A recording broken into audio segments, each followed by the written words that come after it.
All right, welcome back, everyone, to On Beat through Sleeper Wire. I'm very excited to be back with Michael Rothstein. We have not talked since he was with a totally different team. He is with the Atlanta Falcons now. Very excited to chop it up with him. How are you doing, Michael? I'm doing great. Thanks for having me back. Although obviously the conversation is probably a little bit different this time than it was last time. Yes, just slightly different, a different It is region. remarkably similar though, Stephie. Like remarkably in like their general kind of trajectory potentially.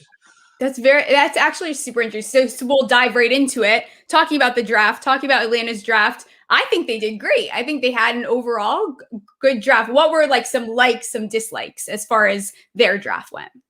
Yeah, I mean, we'll start with the dislikes. I mean, they didn't draft a running back, but depending how you feel about that, like philosophy-wise, at the end of the day, that's not the biggest deal in the world because how many running backs have we seen that have been incredibly good to end up undrafted? Philip Lindsay, obviously a very, very recent option. Another one, James Robinson, down in Jacksonville. You find guys that are undrafted that can do that. Plus, they have a bevy of running backs on the roster. Obviously, signed Mike Davis, signed Cordarrelle Patterson, who's more of an offensive option, offensive weapon, however you would want to describe him. But you have a bunch of other guys like Ollison and Brooks James that are younger guys that haven't really maybe gotten a shot yet. So I think that they're okay at running back, but we'll see how all of that really goes. I think Kyle Pitts was the smartest pick they could have made.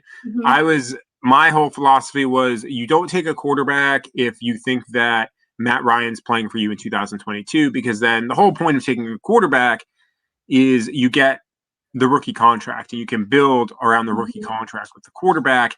And if you sit whoever they took, say they would take either at that point Justin Fields or Mac Jones, and then that player's sitting for 2 years. Well, you wasted 2/4 of that rookie deal, 2/5, depending on how you feel about that option, and you still don't know if he's the guy to replace Matt Ryan. So to me, you take Kyle Pitts, a guy that's going to be able to be on the field right away.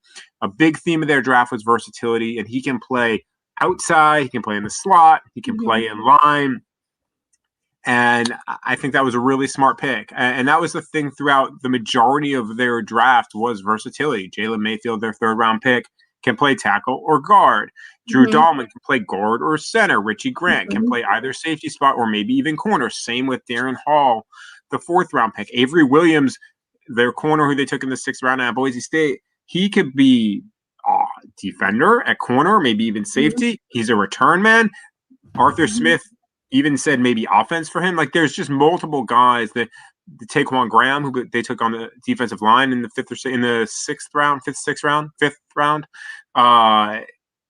He's a guy who can play every spot on the defensive line. So most of the players they took are guys that have that versatility. And that to me was something that I think was very important because you're looking at a roster, frankly, that has a lot of really good elite top end talent, but the middle class of the roster, the depth of the roster is not great right now. And just because of the cap with the numbers the way they are, you need guys who who can play multiple spots, because if you say all of a sudden you come down with a rash of injuries at corner, well, you have two safeties that are rookies that you can slide in and maybe be your fifth corner. And that's helpful.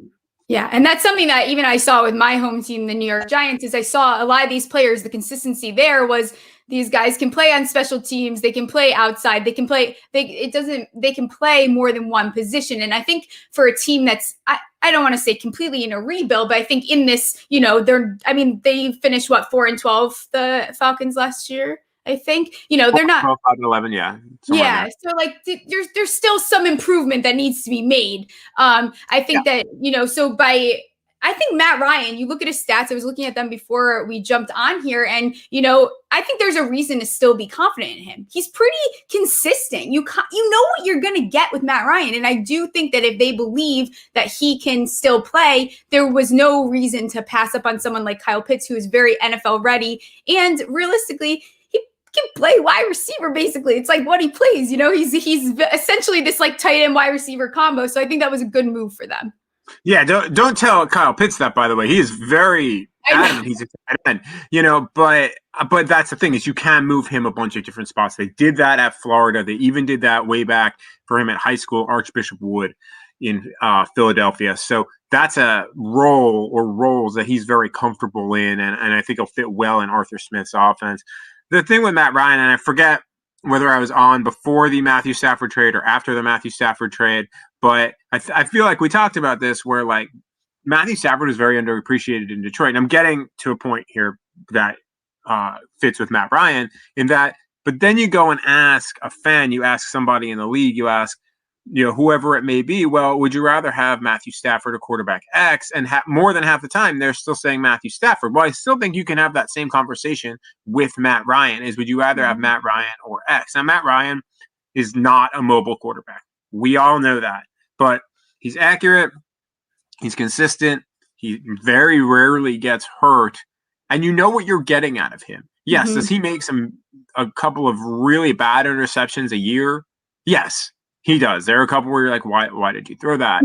Right. But for those 2 or 3 passes a year, he also is generally getting you 25 to 30 touchdowns. And he's somebody you don't have to worry about. You know what you're getting. And in that offense, I think that Arthur Smith's going to get the best out of him because all of a sudden, as of today at least, they have Julio Jones, Calvin Ridley, Kyle Pitts, Russell Gage, Mike Davis, Cordell Patterson. Like you have all of these options now. We'll see what happens with Julio Jones, but there is this immense amount.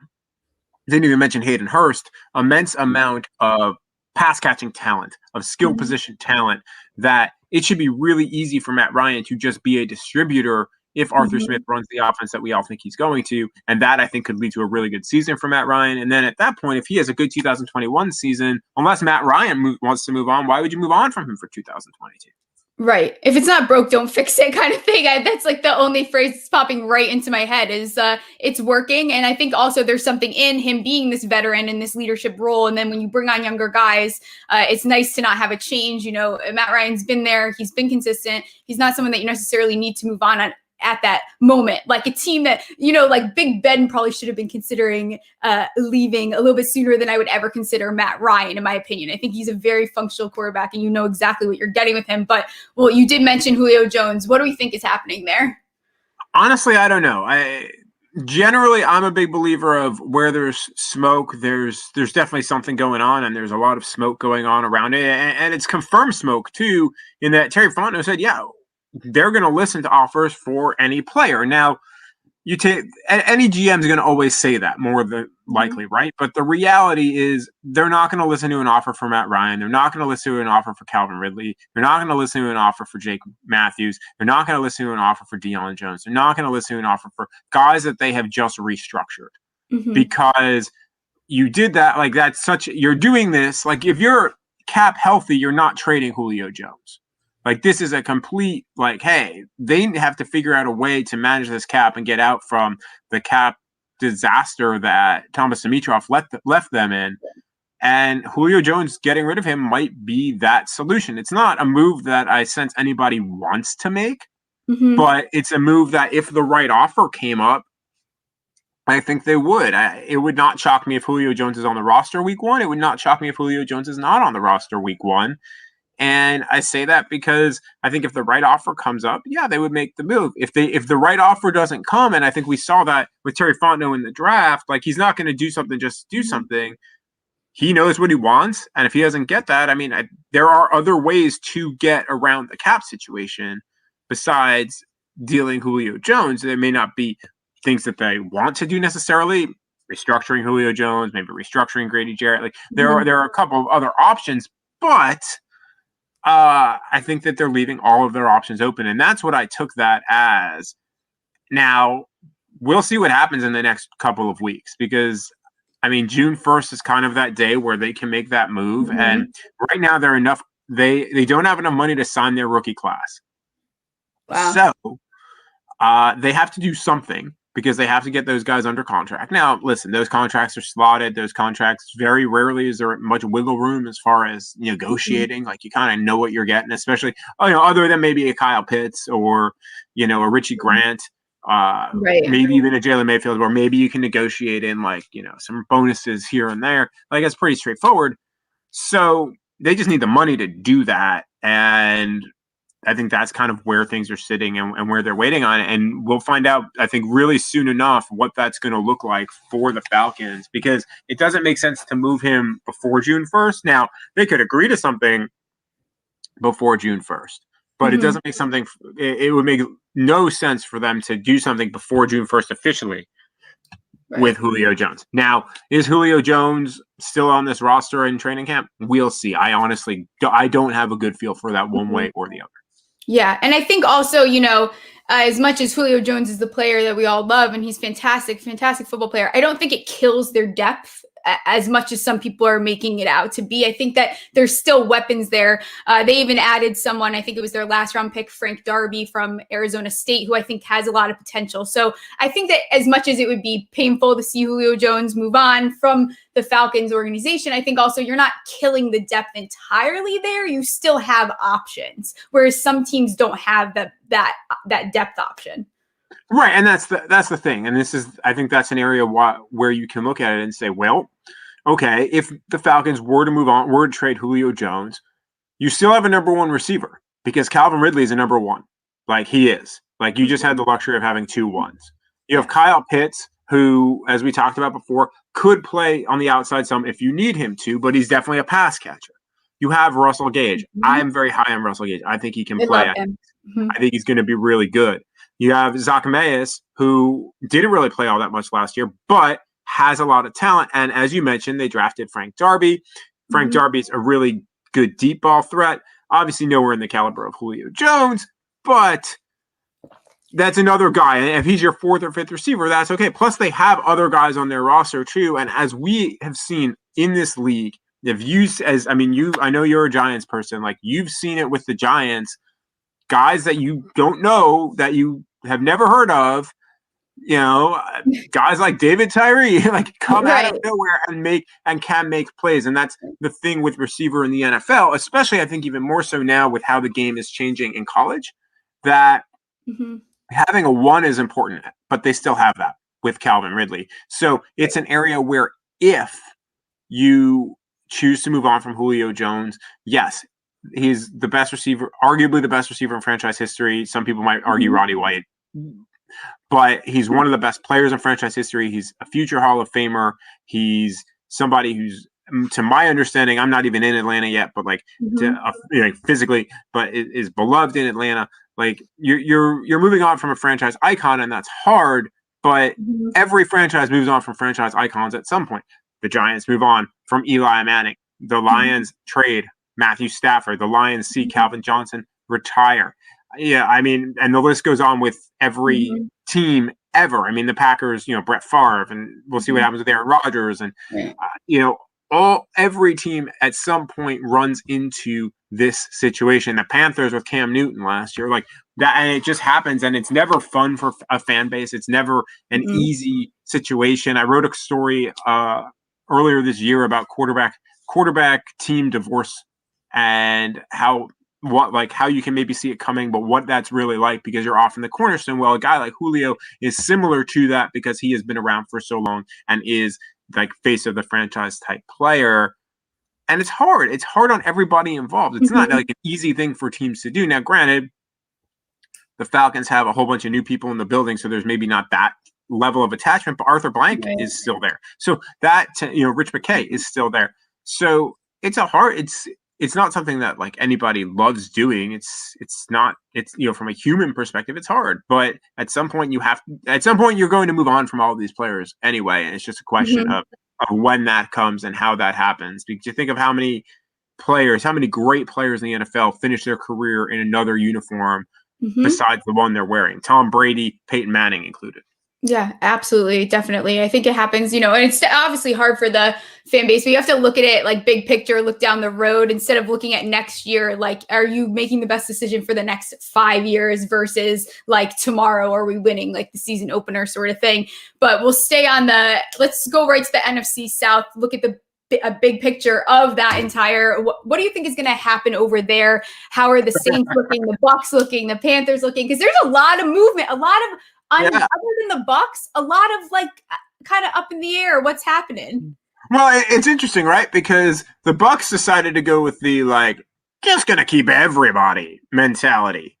And we'll see how that works out. Very rarely do we see teams go back to back. Very rarely do we see teams run it back, even when they keep a large portion of their core, like Kansas City last year, as an example. So it's going to be that's going to be fascinating to see, because don't forget, it really seemed like the Bucs caught on late in the season last year. And you know, well, did they just find something that really clicked, or was that kind of their last burst of getting maybe hot? And we'll see what happens here, you know, early, I think, in the 2021 season. New Orleans, I don't think anyone really has a clue, because you don't know who's going to be playing quarterback. Is it going to be Jameis Winston? Is it going to be Taysom Hill? They have a lot of great pieces around around the quarterback. So I think they'll be competitive. But does Ian Book surprise everybody? And because they took him in the 4th round, I'm high on Ian Book. I thought he would be a really good late round quarterback pick for, say, the Falcons, who did not take a quarterback, but they had signed AJ McCarron. They brought in Felipe Franks. So I would be very curious to see what Ian Book looks like, and if Ian Book ends up, you know, by week 17, if things aren't going well in New Orleans, maybe Ian Book is your week 16, week 17 starter. But we'll see. Then there's Carolina, and I think there's a big mystery there, because if Sam Darnold can, I hate saying resurrect his career, I hate that saying, but if he can play how people really believed he could play with the Jets, if he can do that, then Carolina's maybe a really interesting team, because they're going to get Christian McCaffrey back, and they have good receivers. Their defense is pretty good. I mean, Brian Burns is a heck of a player. Yeah. You know, it's only one defensive player, but that defense has some potential there. So I think they're kind of a question mark, and I think the Falcons are a question mark. To me, it's two teams that are definitive question marks in the Falcons and the Panthers. A team that, if they get decent quarterback play, is going to be in that playoff mix at the very least in New Orleans. And then probably your NFC favorite in Tampa, just because of what they did. But as we talked about before, Tom Brady's a year older. Rob Gronkowski's a year older. All these guys are a year older, and some, including some vets, that when it's a year older, that's when it gets questionable. We're not talking the Mike Evanses and Chris Godwins of the world, you know, and the Shaq Barretts of the world, where they're still in their prime. You got other guys that's like, Father Time can creep up real quick, and we've seen that. So that to me, I think, is the question with the Bucs, is if they are all healthy again, I absolutely think they can run it back. But that's going to be a big question. Are they healthy? Are they at the same skill set level they were a year ago? Right. And I always wonder, too, because we have to remember COVID did play a huge part in last season. So how much is that going to impact next year? I know we saw even last year's rookie class, a lot of them got robbed of that training camp. And how is that year going to impact? We have no idea. There's a lot of teams that have really young guys that didn't really get that summertime that they normally do. I don't think it's going to be as bad this year. No. Because every team is having rookie minicamp either last weekend or the majority of the NFL this weekend. It looks like there's going to be some on-field work at some point in the spring. There hasn't been a lockdown situation, because you have to remember, not to go back to the Lions again, but Romeo Okwara, right? He had a breakout season last year, got paid in the off season. He did the first part of his training literally with kegs and fire pits and using like water bottles and anything that they could find to train. Him and James Onuwalu, who is a linebacker for the Raiders, they were good friends, played at Notre Dame together. They were living at a house in LA when the shutdown started, and that was where they could train. Well, guys have been able to train and do stuff in like normal training situations this year. And I think that's going to help. I think where it hurt was the scouting that part was where it technically hurt, but we'll see. I'd be really curious to see if teams feel like they hit better on the draft this year than in prior years. If they're kind of like, you know what, it changes the value of what matters. Like I did a story on Steve Bartkowski, which, is a name that is way, way back there from 1975. And he was the number one pick of the draft. He was the first quarterback ever, first pick to pick in the modern Super Bowl era to get traded up for it to to be taken in the first round. And the Falcons traded up to number 1 to get him. They traded with the Baltimore Colts for number 3. But when I was talking to different people for that story, they were like, scouting was different. There was no combine. The pro days were before the senior season. Teams went off of production and game film. And I think you saw more of that this year.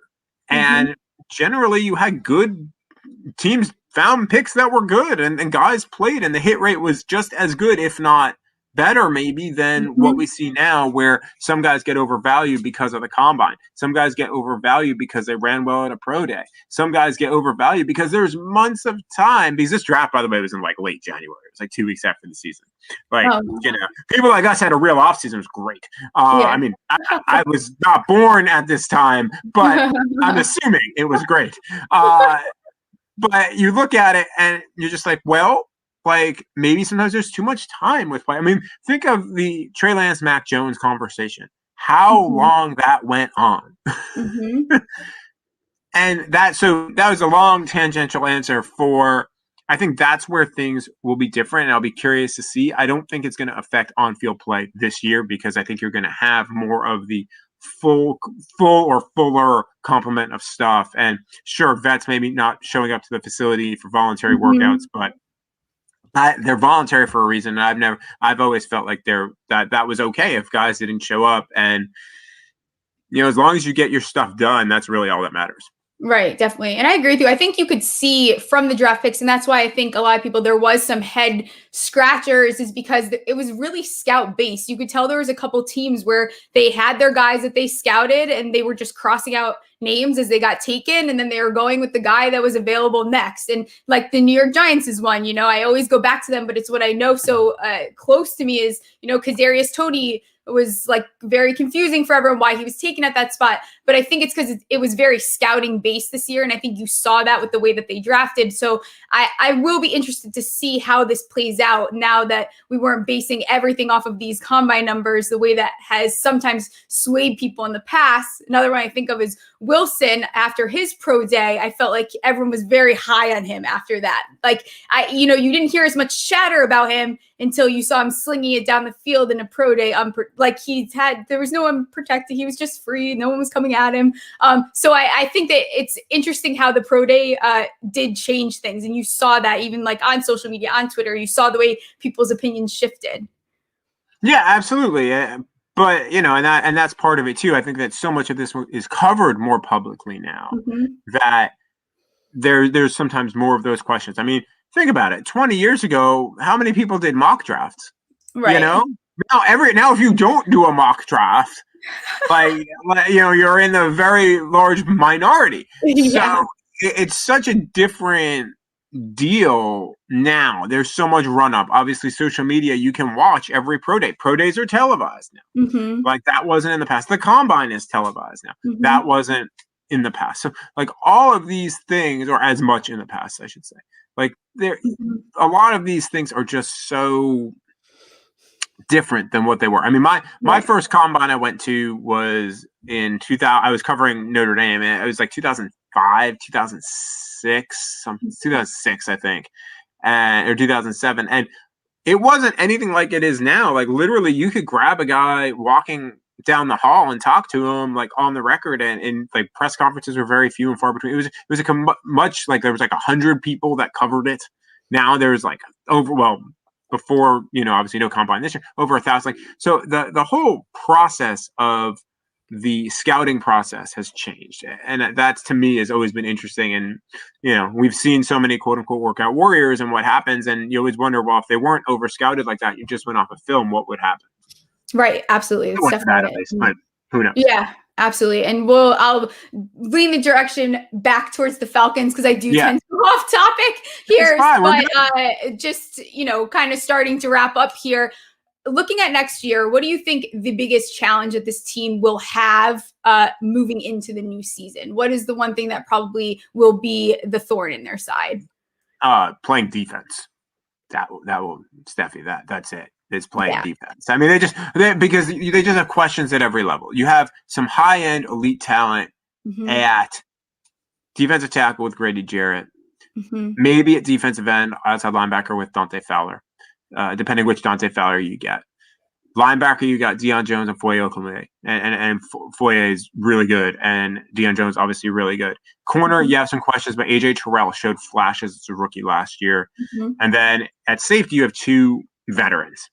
And you drafted a lot of guys. So you have to think like Richie Grant might push his way into the starting lineup here. But they have no depth, and you don't really know how the scheme is going to work, except that Dean Pease loves to play a lot of safeties. Mm-hmm. And that was where their problems were last year. You look at the offense, you figure that Arthur Smith is an offensive coach. He's running the offense. I'd be surprised if they have much problem there, whether Julio is on the team or not. Mm-hmm. And you can basically know what you're going to get because that core largely has been together. Again, mm-hmm. Julio or not, and you can add Kyle Pitts in, but Pitts to me is a very much you can plug him in and he's going to produce for you. Right. So to me, it's defense and what their defense does. If Dean Pease can turn this defense around and can get the most out of a bunch of guys, then I think they have a chance to maybe contend for a playoff spot. If they can't, then their defense is a big problem. And, you know, the conversations around Matt Ryan's future, the conversations around if Julio Jones is on the team, Julio Jones's future, the conversations around a lot of guys ratchet up even more after the 2021 season, because then you start wondering whether, okay, are you going to blow a lot of it up and maybe really go toward more of a rebuild after 2021 if it doesn't work out for you? Right now, the way that they've constructed this team, it feels like they feel like they can at least make a run at this year. Oh, yeah, absolutely. I feel like there is no reason for them, you know, looking at last year, looking at what they've done so far, for them to win more than the 4 games they did last year. So I think they're in a position to absolutely do better. They're on the up. But again, that defense, we'll see how it plays out. Thinking about their schedule, are you going to go to London? They have an international. I hope so. That's the decision that's above my pay grade. If they let me go, I will go. I went for the Lions Falcons game actually in 2014. I did not go when the Lions played in 2015. And listen, I think some of that realistically is going to be based on the pandemic because pandemic's still a big problem in Europe. I mean, still a problem here too in the United States, but it's still a very large issue in Europe right now with vaccinations and places are still shut down. So we'll see what happens when we get closer to that. I mean, I hope to go to London. I love Europe. I have friends in London, but that I don't know for sure whether that's going to happen yet. We haven't had those conversations. Right, you're still, you know, packing your things up, and I'm asking you about London. I've got to leave Michigan and go to New York for a few days, and then go down to Atlanta first before I can start thinking about any of that. Like that's when my bosses come and ask. That's when we'll talk about it. I'm not gonna inquire until then because at the end of the day, it's going to be their decision. They know I would want to go, so I'm just leaving that up to them. Okay, so easier question than if you're going to London is, and we'll wrap up here, is how do we feel about the season opener against Philly? How do we feel like Philly, where does Philly stand? Do they feel like a threat? Does it feel like a winnable game? Because Philly's another question mark in my book. I'm not too confident in, I like what they've done. It's a hard time for me to put the pieces together. I mean, yeah, I think it's absolutely a winnable game because a couple of reasons. One, you don't know exactly what Arthur Smith's offense is going to look like. You don't exactly know what Dean Pease's defense is going to look like. So they have that minimal element of surprise, although Dean Pease has been coaching forever. And Arthur Smith, you know what you saw in Tennessee. But Philly's roster is not, it's not like this world beater roster. Don't know exactly what's going to happen at quarterback, whether it's going to be Joe Flacco or going to be Jalen Hurts. And, you never know what's going to happen week one. I think we all know this, Stephie. You've been around the league. You know that week one sometimes produces really wacky results. And, sometimes those results pan out. And you're like, wow, that team, blew out the other team 49-10. And maybe this team's good. And then they prove to be good. Or it proves like, no, they just caught them. And, right. Like all that. And I think you saw that last year too, where there was some really bad football in that first month. There always is some rough football in that first month of the season, but last year there was a lot of it. I think it won't be like that as much this year, but I think it's a winnable game for them. It's at home. Fans are going to, as far as we can tell, be allowed back. And I think that, I'm never a big believer all that much in like the home field road advantage with the exception of a couple places in the NFL. I covered colleges for 15 years, more or less, and or 10, I don't even remember. I think it was 10. Somewhere between 10 and 15 years. And ballpark. Yeah, ballpark, somewhere in there. But you saw that like home field advantage mattered in college football. Right. In the NFL, I don't think it matters quite as much. However, I think that first week, that first home game for teams, especially after fans basically were not allowed in last year, if they're allowed to be in full capacity, I think it's going to matter greatly, because I think that it's going I don't know if you're a boxing MMA person or not, but like there's been a couple fights that have had full capacity or close to it fans, a couple MMA fights that have had close capacity, full capacity fans. And I've just watched it on TV. I haven't covered a fight in person yet. Well, I covered one fight in person. There were like 500 fans there. So I'm not counting that.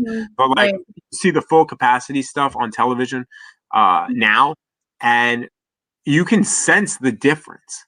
And that was something that, I took for granted when I would cover, whether it was fighting or whether I would cover football in the past. Like you took advantage of, you took, for granted the crowd. And it was so strange for players, for coaches, even for media last year, not having it, that I think if a crowd is back and if it's close to full capacity or at full capacity, I think that in week one, that's one of those things that can really maybe energize a team, especially late in the game, especially if those teams are evenly matched. I mean, I'll end this long conversation on this is that I remember I was covering James Madison basketball, and I was talking to their coach at the time. It was women's basketball. I was talking to their coach, and he was telling me a story about how like there was a game when he was a player that it was so loud in their stadium, their basketball stadium, that they walked out and they knew before the game they were going to win because of how loud it was. And I think you could see that in some cases in the NFL this year, where usually I don't think that you see that as much. But I think that home field advantage, the first game, that second game, home game for teams, it could really actually make a difference, in my opinion, for the first time this year. Definitely, especially some of these rookies. Everyone remember they don't know what it's like to play in a full stadium. That amazes me. Like thinking about them, they've never played with a full fan base like that. So I think it'll be interesting to see how just the little things like that. It's going to be a different year, but I think also just looking at the NFL as a whole, we're going to get some good football. Like there's some teams, things are switching, the big dogs are starting to dwindle down a little bit, and they've been holding these decades of glory, and you're seeing them start to crumble a little bit. So it's nice to see some new teams starting to rise to the top and be a little bit more of a powerhouse and a little bit more of a threat than in the past. Probably not in Houston though, because that team has. Yeah, besides for Houston. that team's going to struggle. And honest, if we're being real, like I think. The Lions roster, I think they've done a really good job, but they're a year or two away, I think, as well. I mean, they're a team. This is the reality of the league, in my opinion. You've got 5 to 6 teams that are going to be really good. You have 5, 6 teams that they know it's going to maybe be a struggle for you this year. Everyone else, and that's the kind of the beauty of the NFL and why they create so much parity. You just don't know, and you end up somewhere in the 6-10 to 10-6 range. Yep. Well, 6-10 might get you fired, or a latter and top 10 pick. Well, 10-6 is going to get you in the playoffs more than likely, especially with 7 teams. And the difference in that literally can be. I mean, I'm going to sound like a player or a coach, but it can be literally a handful to a dozen plays. And that's the difference. And that's kind of what I think makes the NFL so exciting is that there's that type of parity. It's not like the NBA, the NHL, Major League Baseball, where half of the teams know going in, like, well, not going to win a title here. Right. Maybe not going to make the playoffs, and you can talk, like, that's why when people talk about tanking in the NFL, it's so unrealistic because of just the reality of so many different things. Right. But in the NBA, I mean, I'm still in Detroit, like I said, for another week or so. The Pistons have done, Dan Wetzel wrote a column about this. They've done an immensely good job tanking because now they're going to maybe get a top pick. And that's how you rebuild in the NBA, where in the NFL, it's much harder to do it that way.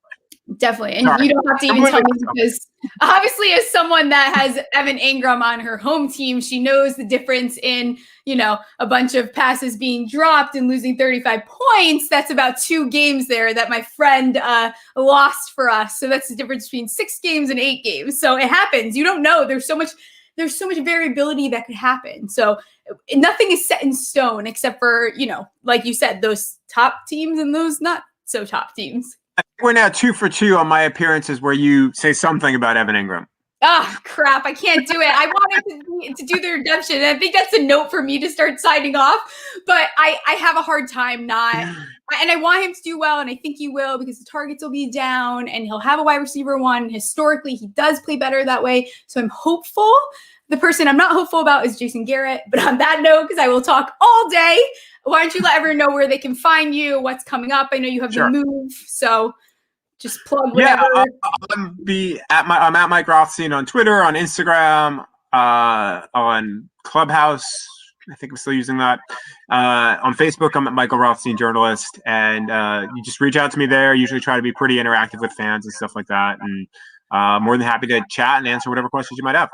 Yeah, great follow, guys. Go check him out. Follow him on Twitter. Great articles too. I was trying to keep up with them. Life comes at you fast and you can't read everything that you want to. You run out of time. But thank you so much for coming on. I really appreciate it. Good luck with your move. I hope you get to go to London. Make sure you guys can follow me on Twitter at Stephie Smalls with 3 L's.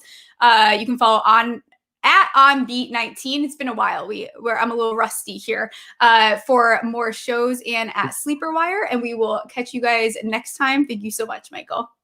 No problem. Thanks for having me. Anytime. Of course.